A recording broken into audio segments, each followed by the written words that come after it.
the whispering sands of Sahara Hollow. The desert should have ended miles ago.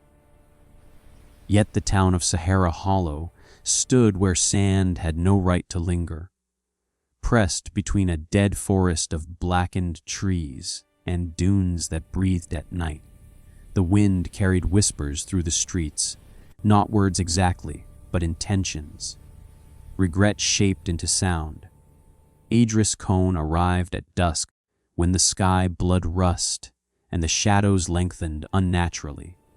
He had followed rumors spoken only in half, voices, a force buried beneath the sands that could rewrite fate. For a price no one survived unchanged. Idris knew prices. Once, he had sold routes across borders to men who carried weapons instead of hope. He told himself he never pulled a trigger. The dead never cared. Now he wandered alone, convinced that if punishment existed, it would eventually find him. Sahara Hollow felt like proof it had already had.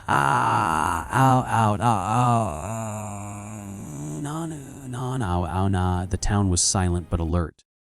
Doors remained ajar, as if abandoned mid-escape. Faces watched from windows without curtains, eyes hollowed by waiting. The forest beyond the last house twisted inward, its branches clawing toward the dunes, as if trying to flee them. An old woman named Sophia spoke first. "You came for the whispers," she said. It wasn't a question. "They say the sands listen," Idris replied. Sophia smiled without warmth. "They remember."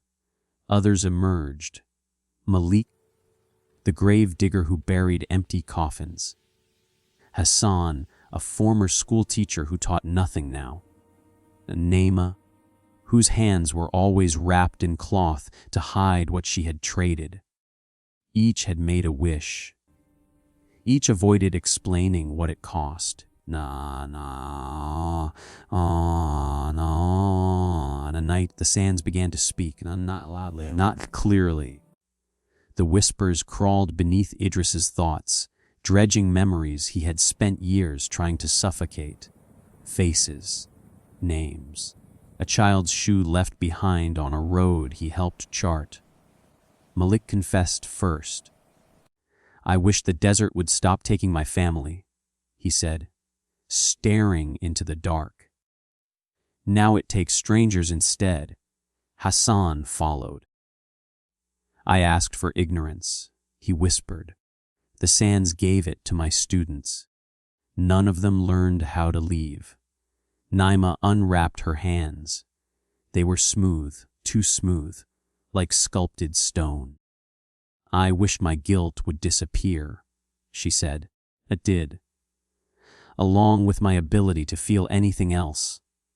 Idris understood then. The whispers were not promises. They were negotiations already in progress.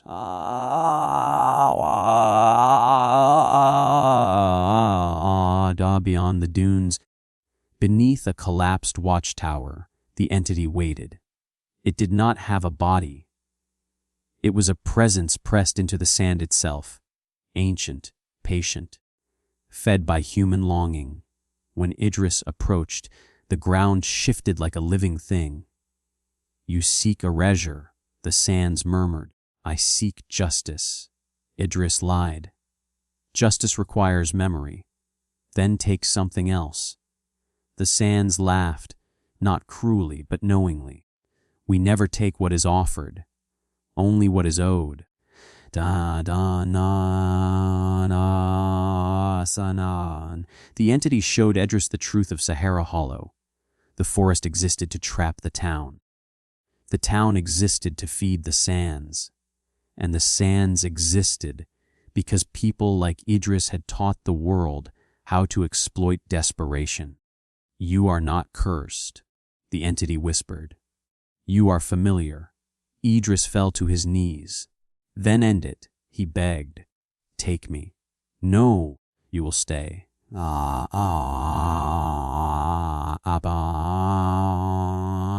Morning never came. The forest closed inward. roots breaking stone, swallowing homes. The townspeople fled toward the dunes, driven mad by whispers that promised release. There was none. The sands consumed voices, names, histories, leaving behind smooth, featureless figures half buried across the desert floor. Idris stood at the center, untouched. He no longer remembered his crimes, but he remembered how to guide others here. Travelers still vanish near Sahara Hollow. They say a man waits at the edge of the dunes, offering directions with a calm, empty smile, while the sands whisper behind him, eager and listening.